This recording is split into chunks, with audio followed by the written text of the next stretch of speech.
Nous avons fait appel à vous ce soir parce que depuis 30 ans, vous colportez une parole dont le sens n'est pas forcément relayé. C'est un petit peu comme si cette vérité était taboue. Tous les hommes et les femmes qui vivent sur cette terre, Yves Coppens, viennent-ils de la même souche? Absolument, absolument. Tous les premiers hommes sont apparus en Afrique et depuis les premiers hommes, on considère qu'il y a eu 100 milliards d'êtres humains sur la Terre.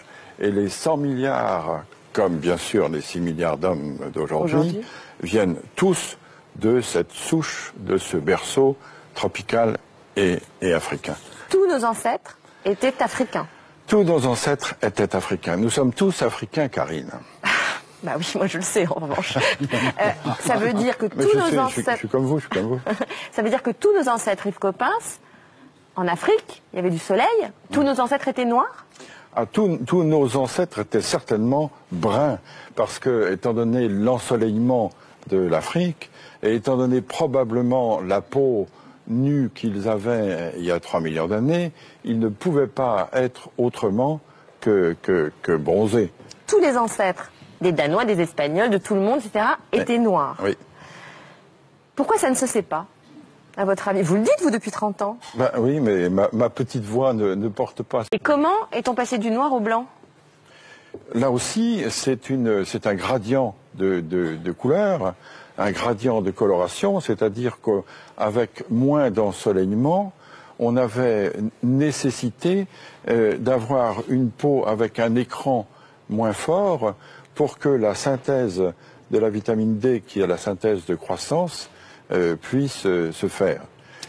Donc par sélection, ceux qui n'avaient pas la vitamine D, donc les plus noirs, sont restés soit en Afrique, soit se sont éteints. Et ce sont les de plus en plus blancs qui ont pu survivre. C'est une sélection qui s'est faite du noir au plus clair.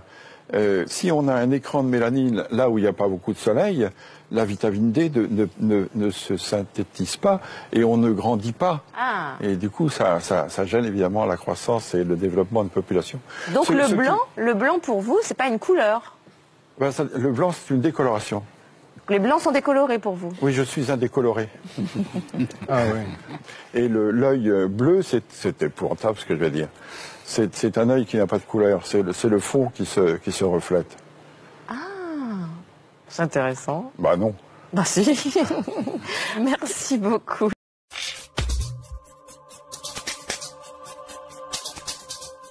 À l'origine, Dieu a créé les cieux et la terre. Puis il a dit, faisons l'homme à notre image.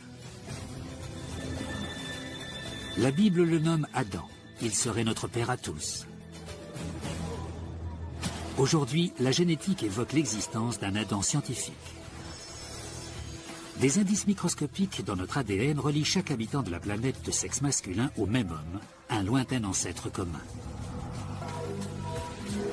Pour comprendre comment c'est possible, nous devons découvrir le paradis perdu de cet Adam scientifique. Pénétrer dans son monde et le regarder droit dans les yeux. Au carrefour improbable de la Bible et de la biologie, nous nous lançons sur la piste d'Adam.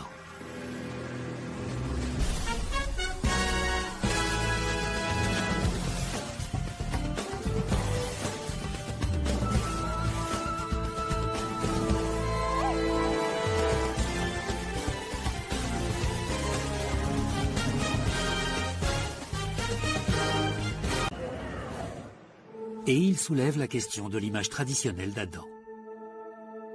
Pendant des siècles, les peintres l'ont représenté sous les traits d'un Européen. Pour beaucoup d'entre nous, voilà le visage d'Adam tel qu'il apparaît sur le plafond de la chapelle Sixtine, imaginé par Michel-Ange. Il ressemble à un bel Italien aux muscles saillants. Mais est-ce un portrait fidèle de l'ancêtre commun à tous les hommes?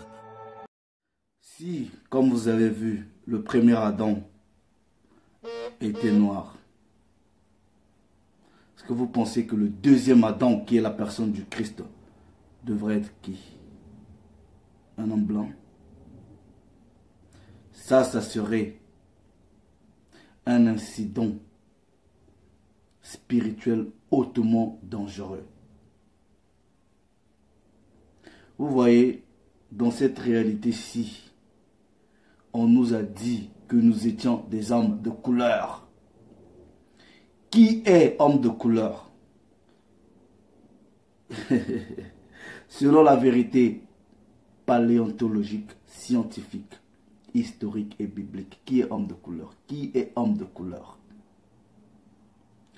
Genèse chapitre 2, verset 7, version de la Bible Shuraki. Là-bas, il est écrit: Adonai Elohim forme le glébeux Adam, poussière de la glèbe.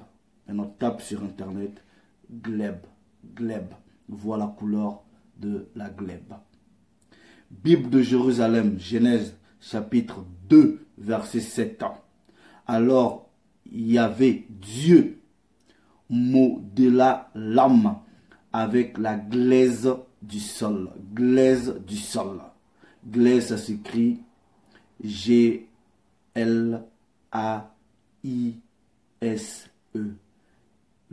La glaise du sol. La glaise à quelle couleur? Tapez sur internet, vous allez voir. Bible Abbé Filion. Le Seigneur Dieu forma donc l'homme du limon de la terre. Le limon à quelle couleur? Tapez sur internet, couleur du limon. La race est noire. La race est noire. Maintenant, parmi la race noire, parmi tous ceux qui viennent d'Adam, il y a les choisis. Deuxième livre d'Esdras. Tous on n'est pas pareil. Tous on n'est pas pareil devant Dieu. Et ça, c'est ce que sa parole dit. Deuxième livre d'Esdras, au chapitre 6. Je lis à partir du verset 54. Là-bas, il est écrit: et au-dessus d'eux, Adam que tu as instauré chef sur toutes les œuvres que tu avais faites. 2 points, version de la Bible, Tob. C'est de lui que nous sommes tous issus. Nous, le peuple que tu as choisi. Verset 55. J'ai dit tout cela devant toi, Seigneur, car tu as dit que c'est pour nous. Ce peuple choisi là, c'est Israël, les Noirs. Regardez ce que la parole de Dieu vous dit. Que c'est pour nous que tu as créé ce monde-ci. Dieu dit qu'il a créé le monde pour l'homme noir. Quant aux autres peuples nés d'Adam, tu as dit qu'ils ne sont rien, qu'ils ne sont rien. Ils sont comparables à un crachat. Voilà. Le Père s'est encore glorifié. Donc toi, homme noir, peu importe le mensonge de l'homme blanc avec les films, quoi que ce soit là, sache que la race est noire. La race est noire. Si le premier homme, Adama, est noir, le deuxième Adam, il va être quoi? C'est pour cela, quand le deuxième Adam est venu dans cette réalité, il dit, vous allez connaître la vérité. Et après avoir connu cette vérité, vous serez des hommes libres. Suivez la suite du documentaire. Les Hadzabe partent pour la chasse, tout comme Adam et ses fils l'ont peut-être fait autrefois pour se mesurer au gibier avec leurs armes et leur intelligence.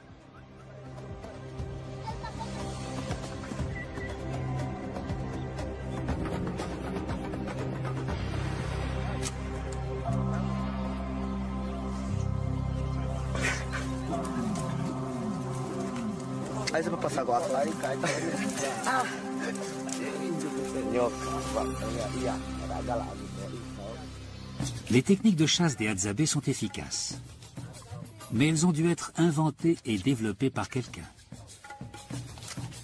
Quelqu'un qui a eu l'idée d'aller au-delà des savoir-faire utilisés par sa tribu jusque-là. Spencer Wells pense qu'Adam lui-même a été le premier à faire preuve d'une telle intelligence. La culture de l'innovation est l'une des clés de la réussite de l'espèce humaine. Mais une autre compétence a donné un coup de pouce à ce génie. Le langage.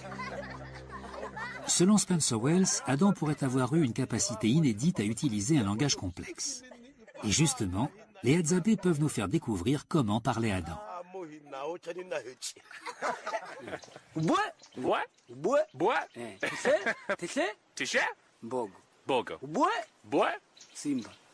Simba, lion. Il parle l'une des langues les plus complexes du monde. Au milieu des voyelles et des consonnes habituelles se mêle toute une série de clics.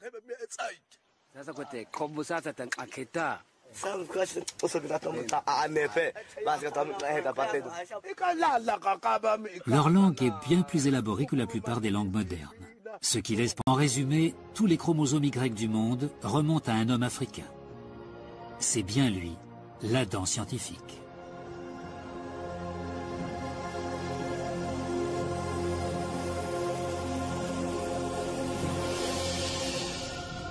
Au vu de la répartition géographique des chromosomes Y africains, Spencer Wells pense qu'il est né quelque part dans la région de la vallée du Rift, en Afrique de l'Est, peut-être en Tanzanie ou en Éthiopie. Selon lui, voici le pays natal de l'Adam scientifique, son jardin d'Éden. Comme je le fais avec un fugitif.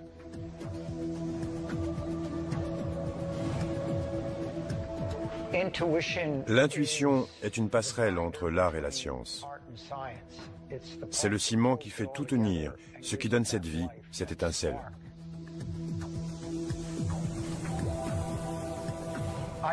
J'imagine un homme plein de vie qui ressentait à peu près les mêmes émotions que nous, alternant entre la confiance et l'insécurité.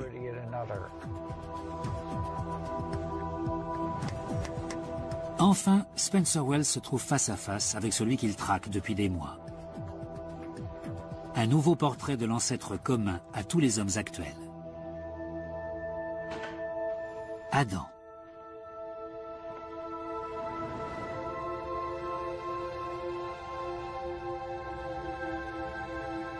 En l'absence de crâne, on ne peut savoir avec certitude quelle allure il avait.